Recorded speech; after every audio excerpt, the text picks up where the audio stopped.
একাদশ শ্রেণীর ছাত্রছাত্রীরা তোমাদের সকলকে আবারও ওয়েব এডুকেশন বাংলার পক্ষ থেকে জানাই স্বাগত এবং অভিনন্দন। আমি অর্ক স্যার তোমাদের সঙ্গে রয়েছি। আজ আমরা আলোচনা করছি বঙ্কিমচন্দ্র চট্টোপাধ্যায়ের কালজয়ী প্রবন্ধ বিড়ালের দ্বিতীয় তথা শেষ পর্ব নিয়ে। তোমরা আগের ভিডিওতে বিড়ালের প্রথম পর্বের অংশটা দেখেছো। মনে রাখবে তোমাদের এবারের পরীক্ষা কিন্তু এমসিকিউ ফরম্যাটে হবে, জেনেও গেছো। তাই ওপরে ওপরে পড়লে কিন্তু চলবে না। বিড়ালের প্রতিটা যুক্তির ভেতরে যে গভীর সমাজ তত্ত্ব লুকিয়ে আছে তা বুঝতে হবে। গত পর্বে আমরা দেখেছি যে কমলাকান্তের দুধটুকু বিড়াল খেয়ে ফেলেছে। আজ আমরা দেখব বিড়াল যখন কমলাকান্তকে সাম্যবাদের পাঠ দিচ্ছে তখন সমাজ ও ধর্মের সংজ্ঞা কিভাবে বদলে যাচ্ছে। চলো সরাসরি এখন আর কথা না বাড়িয়ে আমরা এবার পাঠ্যাংশে প্রবেশ করব। দেখো, আজকে দ্বিতীয় পার্টে আমরা নিয়ে আলোচনা করব। প্রথম পার্ট আমরা এর আগের ভিডিওতে দিয়েছি। তো এখন দেখো দ্বিতীয় পর্বে বা দ্বিতীয় পার্টে কি রয়েছে, এবং এটাই আজকে শেষ পর্ব। তো দেখো, বলছে বিড়াল বলছে, দেখো আমি চোর বটে, কিন্তু আমি কি সাত করিয়া চোর হইয়াছি, খাইতে পাইলে কে চোর হয়। দেখো, যাহারা বড় বড় সাধু চোরের নামে শিহরিয়া ওঠেন তাহারা অনেকে চোর অপেক্ষায় অধার্মিক, তাহাদের চুরি করবার প্রয়োজন নাই বলিয়া চুরি করেন না। তাহাদের প্রয়োজনাতীত ধন থাকিতে চোরের প্রতি যে মুখ তুলিয়া চাহেন না, ইহাতেই চোরে চুরি করে। অধর্ম চোরের নহে, চোরে যে চুরি করে সে অধর্ম কৃপণ ধনীর। চোর দোষী বটে, কিন্তু কৃপণ ধনী তদপেক্ষা শতগুণে দোষী। চোরের দণ্ড হয়, চুরির মূল যে কৃপণ তাহার দণ্ড হয় না কেন। সমাজে যে মূল বৈষম্য, এই বৈষম্যটাকে কিন্তু তুলে ধরেছেন বিড়াল। কি বলছে? বলছে আমি চোর, কিন্তু এই চোরটা হওয়ার জন্য আমি কিন্তু সাত করে চোর হইনি। আমি সাত করে কিন্তু চোর হইনি। যে খেতে পেলে কেউ চোর হয় না। আর যারা সমাজে সাধু, মানে এখানে বড় বড় সেই ব্যক্তিদের, ধনী ব্যক্তিদের কথা বলা হচ্ছে, তারা নাকি আবার চোরের নাম শুনলে শিউরে ওঠেন। কিন্তু বিড়াল বলছে তাহারা কিন্তু অনেকে চোরের থেকেও অধার্মিক। বলছে ওরা ধার্মিক নয়, ওরা বড় লোক। বলছে ওরা চোরের থেকেও অধার্মিক। কেন? তার কথাও তিনি বিস্তারিতভাবে বলেছেন। মানে বিড়াল বলছে কি, দেখো, তাহাদের চুরি করবার প্রয়োজন নেই বলে তারা চুরি করে না, কিন্তু তাহাদের প্রয়োজনাতীত ধন থাকিতেও চোরের প্রতি সে মুখ তুলিয়া চাহেন না।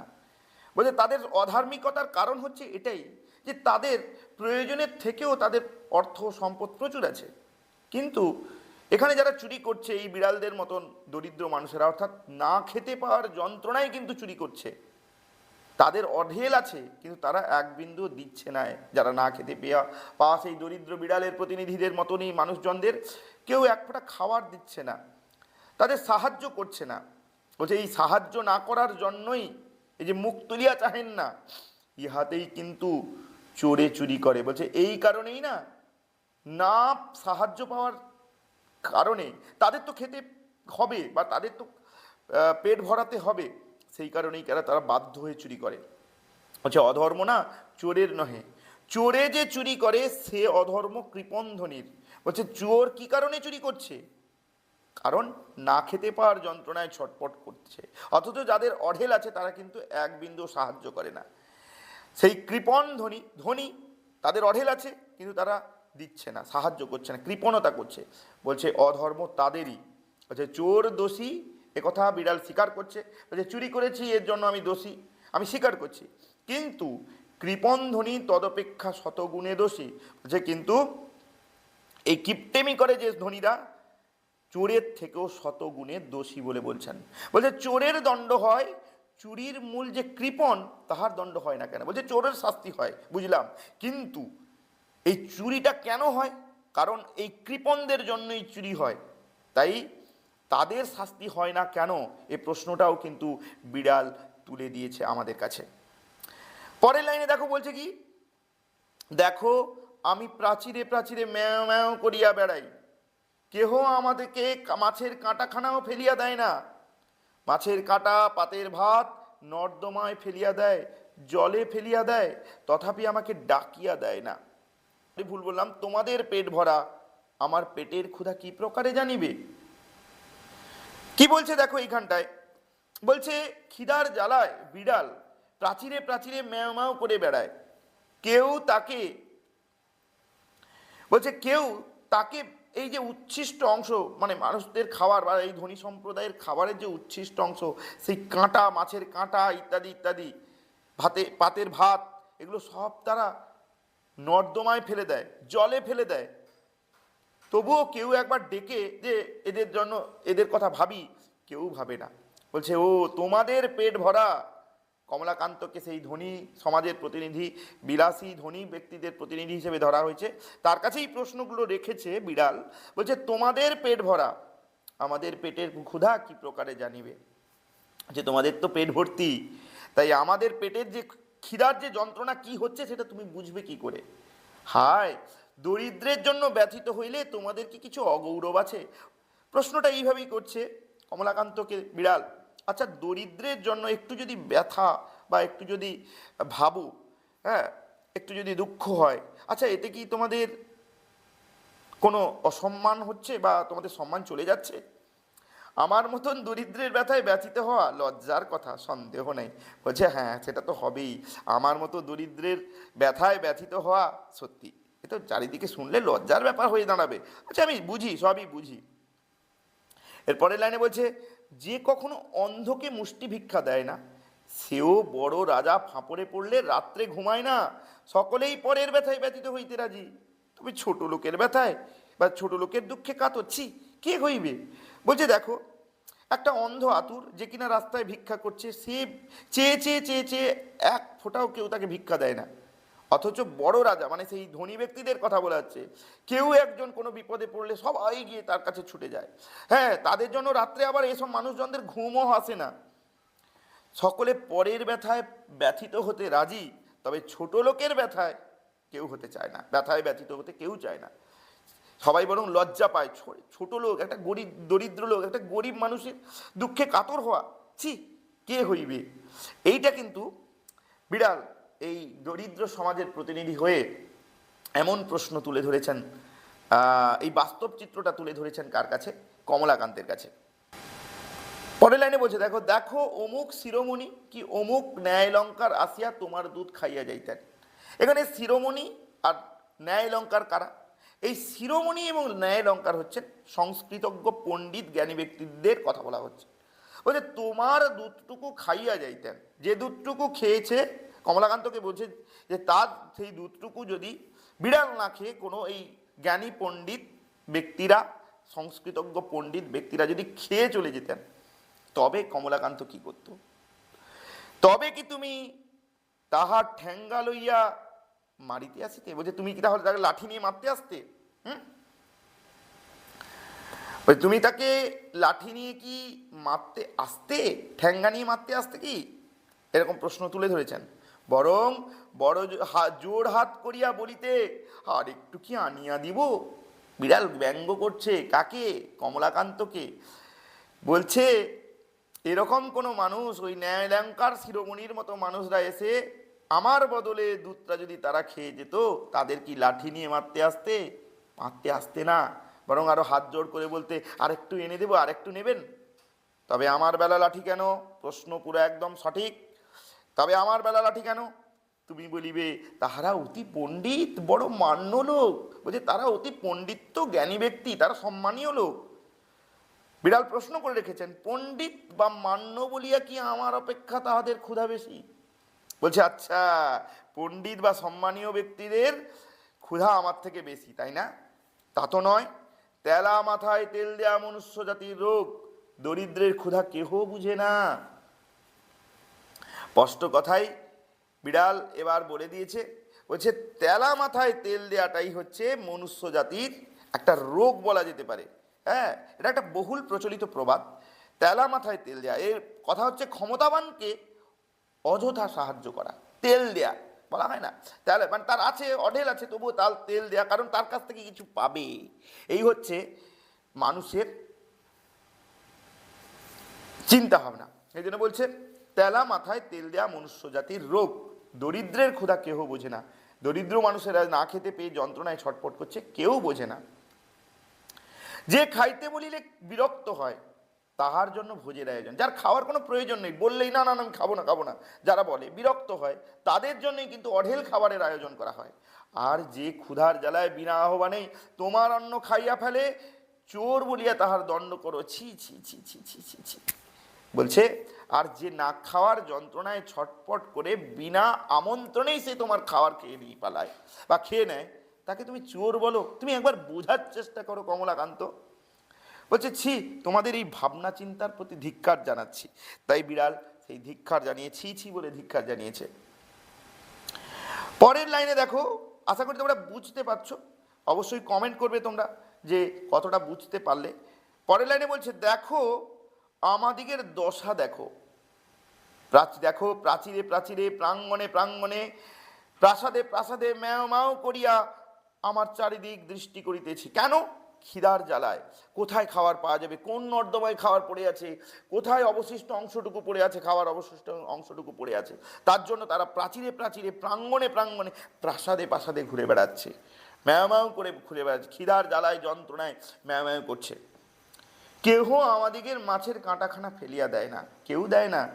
যদি কেহ তোমাদের সোহাগের বিড়াল হইতে পারিল, গৃহমার্জার হইয়া বৃদ্ধের নিকট যুবতী ভার্যার সহদর মূর্খ ধনির কাছে শতরঞ্জ খেলোয়াড় স্থানীয় হইতে থাকিতে পারিল, তবেই তাহার পুষ্টি। বলছে, যদি তোমাদের আদরের বিড়াল, যেখানে বাড়িতে যারা যে সমস্ত বিড়ালদের পোষা হয়, সেই গৃহমার্জার হয়ে থাকতে পারলো, যেমন করে বৃদ্ধের নিকট, বৃদ্ধের কাছে তার যুবতী স্ত্রীর ভাই যেমন আদর পায়, কিংবা মূর্খ ধনির কাছে শতরঞ্জ খেলোয়াড় অর্থাৎ দাবা খেলোয়াড়রা সম্মান পায়। যদি এই তেলা মাথায় তেল দেওয়ার প্রসঙ্গে এমন কথা বলছেন, বলছে তবেই তাহাদের পুষ্টি, তারাই তাহলে খেতে পায়। এমনি এমনি এই সমস্ত সাধারণ বিড়াল কিন্তু খেতে পায় না। এই গৃহমার্জারের মতন যারা রয়েছে তারাই খেতে পায়। এমনি আমাদের সমস্ত বিড়ালরা না খেতে পেয়ে হতাশ হয়ে এদিক সেদিক ঘুরে বেড়ায় আর চুরি করে। বলছে, যাদের কথা বলছি সেই গৃহমার্জাদের কথা, তাহার লেজ ফুলে গায়ে লোম হয়, তাদের রূপের ছটা দেখিয়া অনেক মার্জার কবি হইয়া পড়ে। বলছে, তাদের এই অবস্থা দেখে, তাদের এই অসাধারণ রূপ দেখে লেজ ফুলে যায়, গায়ে লোম হয়, তাদের রূপের ছটা দেখে অনেক বিড়াল কবি হয়ে পড়ে। এমন কথা বলছেন বিড়াল। নেক্সট লাইনে বলছে, দেখো আর আমাদিগের দশা দেখো, আহারা ভাবে উদর কৃশ, উদর মানে পেট, কৃশ মানে রোগা, অস্থি পরিদৃশ্যমান, হাড় পাঁজরা দেখা যাচ্ছে, পরিদৃশ্যমান, লাঙ্গুল বিনত, লেজ বিনত মানে নত হয়ে গেছে, উঠাতে পারছে না, দাঁত বাহির হইয়াছে, দাঁত বাইরে বেরিয়ে আসছে, এতটা খিদের জ্বালায় যন্ত্রণায় ছটফট করছে এরা, জিহ্বা ঝুলিয়া পড়িয়াছে, অবিরত আহারা ভাবে ডাকিতেছে, খিদার জ্বালায় ডাকছে, ম্যাও ম্যাও ম্যাও, খাইতে পারি না। বলছে, খাইতে পাই না আমি, বিড়াল বলছে খাইতে পাই না। আমাদের কালো চামড়া দেখিয়া ঘৃণা করিও না, এ পৃথিবীর মৎস্য মাংসে আমাদের কিছু অধিকার আছে, শুধু তোমাদের অধিকার নেই। এই পৃথিবীর মাছ মাংস যা কিছু, সব বিষয়ে সব খাবারে আমাদেরও অধিকার আছে। খাইতে দাও, নইলে চুরি করিব। পুরো প্রকাশ্যে একটা হুমকি টাইপের দিয়ে দিচ্ছে বিড়াল। বলছে, খেতে দাও, নইলে আমি কিন্তু চুরি করব। আমাদের কৃষ্ণ চর্ম, কালো চামড়া, শুষ্ক মুখ, শুকনো মুখ, ক্ষীণ সকরুণ ম্যাও ম্যাও শুনিয়া, এই করুণ ম্যাও ম্যাও শুনিয়ে তোমাদিগের কি দুঃখ হয় না? বলছে, তোমাদের দুঃখ হয় না? না, আমরা যে আমাদের এই কালো চামড়ায়, মুখ শুকনো অবস্থায় ম্যাও ম্যাও করছি, করুণ অবস্থা আমাদের, তোমাদের এগুলো দেখে এক বিন্দু দুঃখ হয় না? আচ্ছা, চোরের দণ্ড আছে, নির্দয়তার কি দণ্ড নাই? বলছে, যাদের দয়া মায়া নেই তাদের কি কোনো শাস্তি নেই? শুধুমাত্র চোরের দণ্ড আছে, চোরের শাস্তি আছে। দরিদ্রের আহার সংগ্রহের দণ্ড আছে, দরিদ্র আহার সংগ্রহ করছে তার দণ্ড আছে, তার শাস্তি আছে। ধনীর কার্পণ্যের দণ্ড নাই কেন? বলছে, অথচ যে ধনী কৃপণতা করছে তার শাস্তি নেই কেন? তুমি কমলাকান্ত, দূরদর্শী। বলছে, তুমি তো কমলাকান্ত, তুমি তো দূরদর্শী সম্পন্ন এক ব্যক্তি, তোমার চিন্তা ভাবনা প্রগাঢ়, তুমি বিচক্ষণ মানুষ। দূরদর্শী কথার অর্থ হচ্ছে বিচক্ষণ মানুষ। বলছে, তুমি বুঝবে, তুমি কমলাকান্ত, দূরদর্শী, বিচক্ষণ মানুষ, কেননা আফিমখোর, তুমি আফিম খাও, তোমার চিন্তা ভাবনার মধ্যে একটা প্রগাঢ়তা রয়েছে। তুমিও কি দেখিতে পাও না যে ধনীর দোষেই দরিদ্রে চোর হয়? বলছে ধনীর দোষের কারণেই কিন্তু দরিদ্র যে চোর হয়, তুমি কি এক ফোঁটাও চোখে দেখতে পাচ্ছ না? না, 500 দরিদ্রকে বঞ্চিত করিয়া একজনে 500 লোকের আহার্য সংগ্রহ করিবে কেন? বলছে 500 দরিদ্রকে বঞ্চিত করে একজন এই 500 লোকের আহার সংগ্রহ করবে কেন? যে যদি করিল তবে সে খাইয়া তাহার যাহা বাহিয়া পড়ে, মানে যেটা অতিরিক্ত হয়, তাহা দরিদ্রকে দিবে না কেন? বলছে যদি বা সে 500 দরিদ্রের লোকের আহার সংগ্রহ করলো, কিন্তু যার যা অবশিষ্টতা থেকে যাচ্ছে সেটা কেন দরিদ্রকে দেবে না? যদি না দেয় তবে দরিদ্র তাহার নিকট হইতে চুরি করবে। বলছে না দিলে তো চুরি করবে, স্বাভাবিক একটা ব্যাপার। কেননা অনাহারে মরিয়া যাইবার জন্য এই পৃথিবীতে কেহ আসেনি, না খেতে পেয়ে মরার জন্য আমরা কিন্তু আসিনি, কেউ আসেনি, আমরাও আসিনি, তোমরাও আসো না, কেউ আসো না। বিড়াল এক প্রকার স্বচ্ছভাবে এই কথাগুলো বলে দিয়ে গেল কাকে? কমলাকান্তকে। পরের লাইনে বলছে দেখো, আমি আর সহ্য করিতে পারিলাম না। এবার কমলাকান্ত এতগুলো কথা শুনে বলছে আমি আর সহ্য করিতে পারিলাম না, বা পারিয়া বলিলাম, সহ্য করিতে না পারিয়া বলিলাম থামো থামো মার্জার পণ্ডিতে। বলছে থামো থামো থামো থামো মার্জার পণ্ডিতে। জ্ঞানী মার্জার বলতে কি বলেছি? বিড়াল, তোমার কথাগুলো ভারী সোশিয়ালিস্টিক। সোশিয়ালিস্টিক কথার অর্থ কি?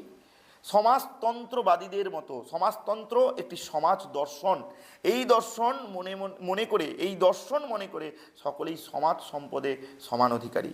সোশিয়ালিস্টিক অর্থাৎ সমাজতান্ত্রিক। সোশ্যালিস্টিক কথার বাংলা অর্থ কি? সমাজতান্ত্রিক। তোমার কথাগুলো ভারী সোশিয়ালিস্টিক, সমাজতান্ত্রিক। সমাজ বিশৃঙ্খলার মূল, অর্থাৎ তুমি অরাজকতা নিয়মহীনতার কথা বলছো। কমলাকান্ত বলছে সমাজ বিশৃঙ্খলার মূল, অর্থাৎ সমাজে বিশৃঙ্খলার মূল কারণ তোমার কথাগুলো।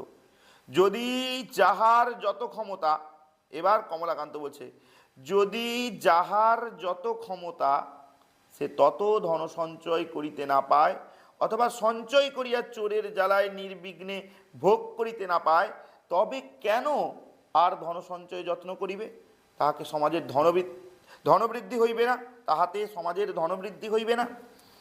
বলছে আমি আর সহ্য করতে না পেরে এইটাই বলছে। বলছে থামো থামো, আমার কথা শোনো, তোমার কথাগুলো ভারী সোশিয়ালিস্টিক, সমাজতান্ত্রিক। এই যে সমাজে বিশৃঙ্খলার মূল কারণ হয়ে দাঁড়াচ্ছে তোমার কথা। দেখো, যদি যাহার যত ক্ষমতা, অর্থাৎ ধনীর যত ক্ষমতা, সে যদি ধন সঞ্চয়, অর্থ সঞ্চয় করতে না পায়, অথবা সঞ্চয় করেও চোরের জ্বালায় নির্বিঘ্নে ভোগ করতে না পারে, অর্থাৎ সে যদি স্বচ্ছন্দে, সে যদি আরামে ভোগ করতে না পারে, তবে কেহ আর ধন সঞ্চয়ে যত্ন করিবে না। বলছে তুমি যে কথাটা বলছো, এটা কমলাকান্ত বলছে, তুমি বিড়ালকে বলছে, বলছে তুমি যে কথাটা বলছো সেটা আমি মেনে নিতে পারছি না। কেউ তাহলে আর অর্থ সঞ্চয়ে যত্ন করবে না। সব যদি চোর চুরি করে নিবে, বলে চোরকে খেতে দিতে হবে, বলছে এই তো সমাজ বিশৃঙ্খলার মূল কারণ। আর তাহলে সমাজেও কিন্তু অর্থের বৃদ্ধি ঘটবে না, ধনবৃদ্ধি ঘটবে না। মার্জার তখন বলিল কমলাকান্তের কথা শুনে, না হইলে তো আমার কি? বলছে সমাজের ধনবৃদ্ধি না হলে তো আমার কি? সমাজের ধনবৃদ্ধির অর্থ ধনীর ধনবৃদ্ধি। বলছে সমাজের ধনীর বা ধনবৃদ্ধি, অর্থ বৃদ্ধি হওয়ার অর্থটাই এটাই বোঝাচ্ছে যে ধনীর অর্থ বৃদ্ধি, বলছে ধনীকে ধনী করে দেওয়া, এটাই তো ব্যাপার। বিড়াল বলছে ধনীর ধনবৃদ্ধি না হইলে দরিদ্রের কি ক্ষতি? বলছে তার যদি অর্থবৃদ্ধি না হয় তাহলে আমাদের মতো দরিদ্রের কি ক্ষতিটা হবে শুনি। আমি বুঝিয়া বলিলাম, কমলাকান্ত বুঝিয়ে বলছেন, সামাজিক ধনবৃদ্ধি ব্যতীত সমাজের উন্নতি নাই। বলছে সমাজের আর্থিক উন্নতি ছাড়া সমাজের কিন্তু উন্নতি নাই। বিড়াল রাগ করিয়া বলিল যে আমি যদি খাইতে না পাইলাম তবে সমাজের উন্নতি লইয়া কি করিব? যে আমি যদি স্বাভাবিক, যে আমি যদি না খেতে পাই তাহলে সমাজের উন্নতি কি হবে? বিড়ালকে বুঝান দায় হইল, যে বিচারক বা নৈয়ায়িক, নৈয়ায়িক কথার অর্থ হচ্ছে তর্কশাস্ত্রে পণ্ডিত, অর্থাৎ যে বিচারক বা নৈয়ায়িক কস্মিন কালে কেহ তাহাকে কিছু বুঝাইতে পারে না, এ মার্জার সুবিচারক এবং সুতার্কিক বটে, সুতরাং না বুঝিবার পক্ষে ইহার অধিকার আছে। অতএব ইহার উপর রাগ না করিয়া বলিলাম, সমাজের উন্নতিতে দরিদ্রের প্রয়োজন না থাকিতে পারে, কিন্তু ধনদিগের বিশেষ প্রয়োজন, অতএব চোরের দণ্ডবিধান কর্তব্য। বিড়ালকে বুঝানো দায়। বলছে যে বিচারক বা নৈয়ায়িক, যে নৈয়ায়িক কথার অর্থ হচ্ছে তর্কশাস্ত্রে পণ্ডিত, হ্যাঁ, নৈয়ায়িক তর্কশাস্ত্রে পণ্ডিত, যে কোনো কালে কেউ তাকে বোঝাতে পারে না। এই মার্জার অর্থাৎ এই বিড়াল হচ্ছে সুবিচারক এবং সুতার্কিক, ভালোই তর্ক করতে পারে। সুতরাং না বুঝার পক্ষে ইহার অধিকার আছে, না বুঝতে চাইবে না, এটা কমলাকান্ত ভাবছেন।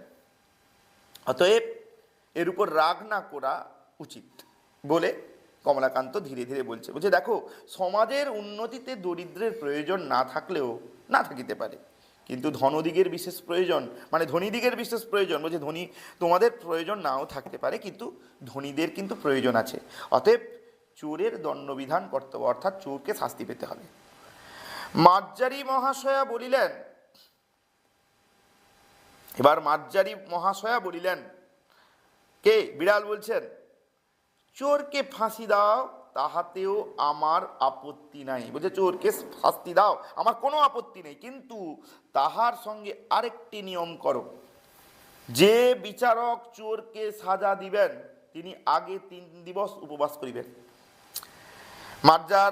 এবার মার্জারি যে প্রশ্নটা ছুড়ে দিলেন কমলাকান্তকে, বলছে চোরকে ফাঁসি দাও, অসুবিধা নেই, তাহাতে আমার আপত্তি নেই, কিন্তু তাহার সঙ্গে আরেকটা নিয়ম করো। কি নিয়ম? যে বিচারক চোরকে সাজা দিবেন, চোরকে যে সাজা দেবে, এই যে ধরো কমলাকান্তের মতন লোকজনদের কথা বলছেন, এই যে বিচার করে দিল এইটা যে গরিবের কোনো মূল্য নেই, তখনই কিন্তু পাল্টা চাপড় দিচ্ছেন মার্জারি অর্থাৎ বিড়াল। বলছে যে বিচারক চোরকে সাজা দিবেন তিনি আগে 3 দিবস উপবাস করিবেন। বলছে খাওয়ার জন্য চুরি করা, খাওয়ার জন্য শাস্তি দেওয়া হচ্ছে, তো ঠিক আছে, তাহলে যে এই বিচারটা করলো যে চোরকে শাস্তি দাও, চোর শাস্তি পাবে, অসুবিধা নেই, কিন্তু যে বিচারক চোরকে সাজা দিবেন তিনি আগে না খেয়ে 3 দিন কাটান, তাহাতে যদি তাহার চুরি করিয়া খাইতে ইচ্ছা না করে তবে তিনি স্বচ্ছন্দে চোরকে ফাঁসি দেবেন। আচ্ছা, যে বিচারক এই নিয়মটা বের করলো তাকেই আমার আরেকটা নিয়ম করে দেওয়া উচিত, যে তিনি 3 দিন না খেয়ে কাটাক, যদি তার চুরি করতে বা চুরি করে খেতে ইচ্ছা না করে তিনি কি করবেন? স্বচ্ছন্দে চোরকে ফাঁসি দেবেন। যদি সেই বিচারক না খেতে চায় 3 দিন, তাহলে কিন্তু চোরকে ফাঁসি দাও, তাহলে মেনে নেব, কিন্তু ওই চোর যদি চুরি করে খেতে যায় তাহলে কিন্তু কোনো ফাঁসি টাসি কিচ্ছু হবে না, কোনো শাস্তি হবে না। আশা করি তোমরা বুঝতে পারছো ব্যাপারটা। বেশ রম্য রচনা, কিন্তু বেশ হাসির, কিন্তু এটা আমাদের সত্যি ভাবার বিষয় সমাজের ক্ষেত্রেও। আমাকে মারিতে লাঠি তুলিয়াছিলে, তুমি অদ্য হইতে 3 দিবস উপবাস করো। বলছে তুমি বিচারকের কাজ করেছো, তুমি আমাকে লাঠি তুলেছিলে মারতে, আমি চুরি করেছি বলে। বলছে আজ থেকে অদ্য মানে আজ থেকে 3 দিন উপবাস করে দেখো, তুমি যদি ইতিমধ্যে নসিরাম বাবুর ভান্ডার ঘরে ধরা না পড়ো তবে আমাকে ঠ্যাঙ্গাইয়া মারিও, আমি আপত্তি করিব না। খুব দারুণ কথা, খুব সুন্দর একটি কথা। কমলাকান্ত কে বলল কে? বিড়াল বলছে তুমি তো আজকে আমাকে লাঠি নিয়ে মারতে এসেছিলে, তাহলে আজ থেকে 3 দিন তুমি পুরো একদম উপবাস করে থাকো।